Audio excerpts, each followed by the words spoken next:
तो निकाय की अंगड़ाई और आगे 24 की लड़ाई। जी हां, इसी के मद्देनजर निकाय चुनाव को देखा जा रहा है और हर पार्टी की अपनी अपनी तैयारियां हैं, अपने अपने दावे हैं। इसी को जानने समझने की आज हम कोशिश कर रहे हैं। तमाम खास मेहमान लगातार हमारे साथ बने हुए हैं और अलग अलग जगहों से हमारे साथ हमारे सहयोगी भी मौजूद हैं। नीतीश के पास चलते हैं, लखनऊ से हमारे साथ जुड़े हुए हैं। नीतीश, आप भी बीजेपी दफ्तर में ही मौजूद है, वहां कैसी हलचल आप देख पा रहे हैं?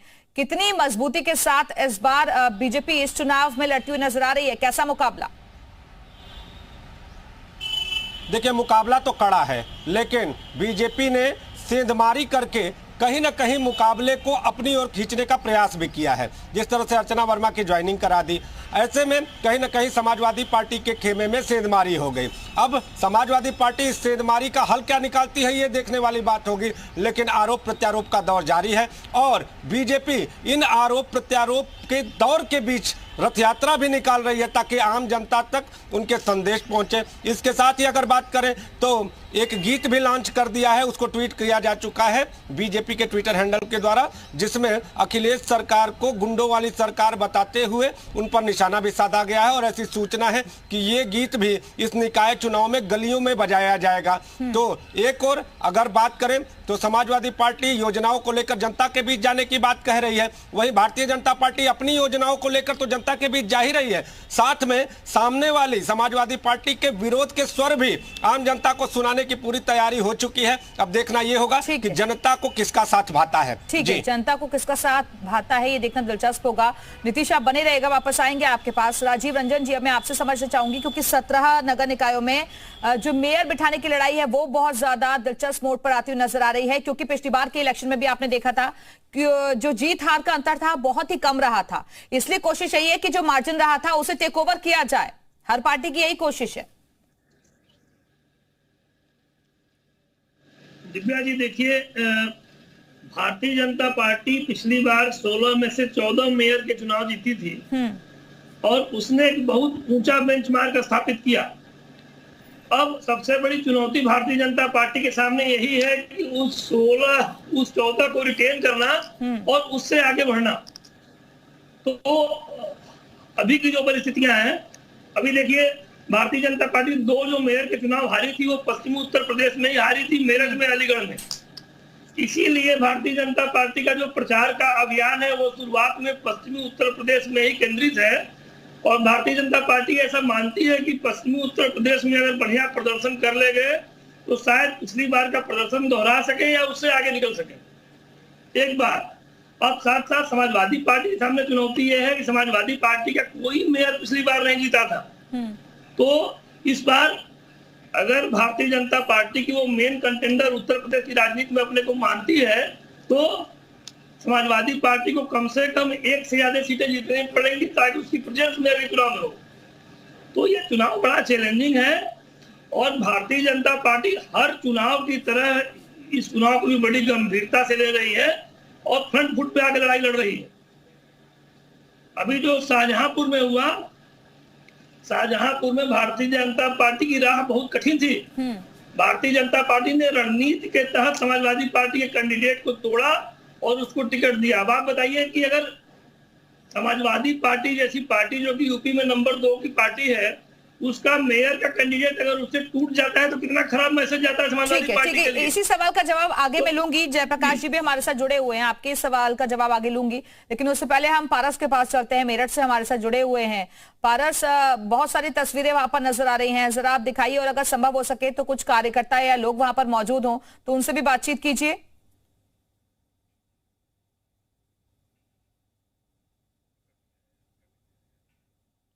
पारस, आवाज मिल रही है आपको? चलिए, लगता है आवाज उन तक नहीं पहुंच पा रही है। जयप्रकाश पांडे जी, जो सवाल राजीव रंजन जी उठा रहे हैं कि शाहजहांपुर में वाकई में दिक्कतें थी बीजेपी के लिए, लेकिन ये बड़ी सेंधमारी बीजेपी की तरफ से की गई और आप अपने एक प्रत्याशी को नहीं बचा पाए। नहीं, इसमें देखिए बचाने का सवाल ही नहीं है। आप ये अच्छी तरह जानते हैं कि भाजपा के नेतृत्व में जो सरकार चल रही है उसमें ऑपरेशन लोटस चुनाव के बाद होता है और उसके पहले ही उत्तर प्रदेश में, अरे उन्होंने खुद कहा ना, सुनिए, जो आपकी कैंडिडेट थी उन्होंने खुद कहा कि भाई समाजवादी पार्टी में इतनी गुटबाजी है कि यहाँ रहना सही नहीं है।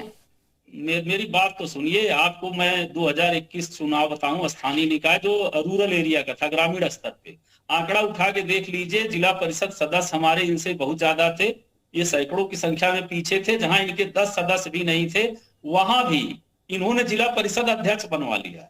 तो जाहिर है कि कैसे बनवाया, कैंडिडेट के घर बुलडोजर लगवा दिए, एसएसपी उसको उठा ले गए। तो पूरा पुलिस प्रशासन का जब दुरुपयोग होगा, खुद माफिया अब फिर से आपका वही राग हो गया। निकाय तो चुनाव आए नहीं, कोई भी चुनाव हो सर, हमेशा आप लोगों का यही एक रोना रोते हैं आप लोग। अच्छा, मैं अरे खुद की तैयारियां करिए ना। सुनिए मेरे एक अभी आपने कहा खतौली आप लोग जीते, मैं तो वहां क्यों नहीं कर पाए? प्रशासन तो वहां पर भी इन्हीं का था ना। अरे मैं खतौली का उदाहरण दे रहा हूँ, इसको उत्तर दे दीजिए विनम्रता से। खतौली मैनपुरी का चुनाव, रामपुर का चुनाव एक दिन हुआ, 54% मत पड़ा था खतौली में और मैनपुरी में। रामपुर में उस समय 20% कम मत पड़ा। क्या आपको लगता है कि यह स्वाभाविक था, या अल्पसंख्यक बहुल एरिया में कहीं भी ऐसा हुआ भारत में कि चुनाव में मतदान कम हो जाए? किसके सौजन्य से हुआ था? अरे आप लोग कहते, आप लोग प्रशासन पर आरोप लगाते हैं, आप लोग कहते हैं कि ईवीएम से चुनाव नहीं, बैलेट पेपर से चुनाव होना चाहिए। जहां आप चुनाव जीतते वहां आपको कोई परेशानी नजर नहीं आती। ठीक है, सेशन के दौर से पहले चले गए हैं। ठीक है, मतदाताओं को मतदान नहीं करने देंगे, बूथ कैप्चरिंग करवा लेंगे, पुलिस का उपयोग करके कैंडिडेट बदल लेंगे। अभी से सवाल उठने लगे। अशोक पांडे जी, आती हूँ मैं आपके पास। मेरठ चलते हैं, पारस गोयल हमारे साथ जुड़े हुए हैं। पारस, तस्वीरें दिखाइए, लोगों से भी बातचीत कीजिए जरा वहां से।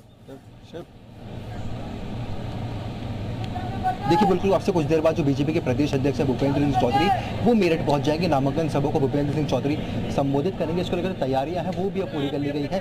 कुछ बीजेपी के लोग भी हमारे साथ मौजूद हैं, वो इनसे ही बातचीत कर लेते हैं। आप बताएं, क्या कुछ तैयारियां की गई है? प्रदेश अध्यक्ष क्या कुछ तैयारी की गई? प्रदेश अध्यक्ष जी माननीय भूपेंद्र चौधरी जी हमारे बीच में कुछ ही समय पश्चात पहुँचने वाले हैं। उन्हीं की आज जो है हमारे हरिकांत अल्वाला जी, जो हमारे प्रत्याशी भारतीय जनता पार्टी के महापौर पद के लिए, उनकी जनसभा आज यहाँ होने वाली है। क्या कुछ कार्यक्रम आज रखा गया है? पहले नामांकन कराने जाएंगे या फिर पहले नामांकन सभा को संबोधित करेंगे? पहले सभा होगी, उसके पश्चात नामांकन करने जाएंगे। आप सुन रहे थे बीजेपी नेताओं को किस तरीके से जो भूपेंद्र सिंह चौधरी हैं, अब से कुछ देर बाद वो मेरठ पहुंचेंगे और नामांकन सभा को संबोधित करेंगे। ठीक है, पीयूष गौड़ भी लगातार हमारे साथ बने हुए हैं। पीयूष के पास अब चलते हैं। पीयूष, ठीक है, पीयूष के पास हम जाएंगे, लेकिन उससे पहले अशोक पांडे जी, जो सवाल अभी आपसे मैं पूछने वाली थी कि वो जिसका जवाब वो देना चाह रहे थे, और उन्होंने कई बड़ी बातें भी कह दी कि आप लोग प्रशासन का दुरुपयोग करते हैं और ऐसे ही हर चुनाव जीत जाते हैं। देखिए, ये तो आरोप ये लोग लगातार लगाते रहेंगे। प्रदेश की जनता जानती है कि उत्तर प्रदेश में अपराध का राजनीतिकरण किस दल ने किया। प्रदेश की जनता देख रही थी कि एक अपराधी अपना कुत्ता लेके मंच पे जाता है तो तत्कालीन मुख्यमंत्री हाथ मिलाते हैं। ये लोग अपराध का राजनीतिकरण करने वाले लोग हैं। इन्हीं लोगों के बारे में होता था, जिस गाड़ी में सपा का झंडा समझ लो उसमें बैठा। नहीं, अशोक पांडे जी, लेकिन एक बेसिक सवाल तो भाई हर कोई पूछेगा ना। अगर आप लोगों ने काम किया, बहुत अच्छे से शहरों में काम हुआ है, तो फिर दिक्कतें कहाँ नजर आ रही हैं? वो कह रहे हैं कि सड़कों की सफाई नहीं हो रही है, सीवरेज की समस्या बनी हुई है, नदियां चौक हैं, नाले चौक हैं, वहां सफाई नहीं हुई है। आपको बता दे, देखिए, पहला प्रधानमंत्री नरेंद्र भाई दामोदर दास मोदी है, जिन्होंने झाड़ू उठाया। स्वच्छ भारत का नारा तो बहुतों ने दिया, लेकिन पीएम ने झाड़ू उठाया तो सीएम ने झाड़ू उठाया। वो कह रहे कैंडिडेट इतने अच्छे थे तो आपने बदले क्यों?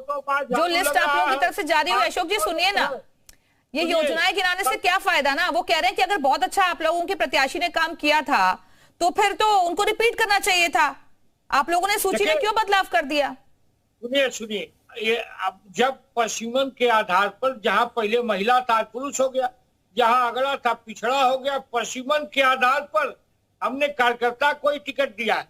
सबसे बड़ी बात आपको बता दें, कोरोना संक्रमण काल में उत्तर प्रदेश के मुख्यमंत्री जी के लंदन की संसद ने इनका स्वागत किया कि जिस तरह से यूपी के मुख्यमंत्री ने जनता के बीच में कोरोना जैसे महामारी का, और भारतीय जनता पार्टी कार्यकर्ताओं ने अपना पूरा जीवन संकट में डाल के जनता की सेवा की। उस समय अखिलेश यादव कहते थे, अरे मोदी की वैक्सीन हम लगवाएंगे, जनता मर रही थी। और अखिलेश जी वहां भी राजनीति कर रहे थे, अरे मोदी की वैक्सीन लगवाएंगे, हम सत्ता में आएंगे, वैक्सीन बनवाएंगे। बाद में खुद लगवा लिए। मेरा आ रही हूँ कहना है, जयप्रकाश पांडे जी, आती हूँ आपके पास। जनता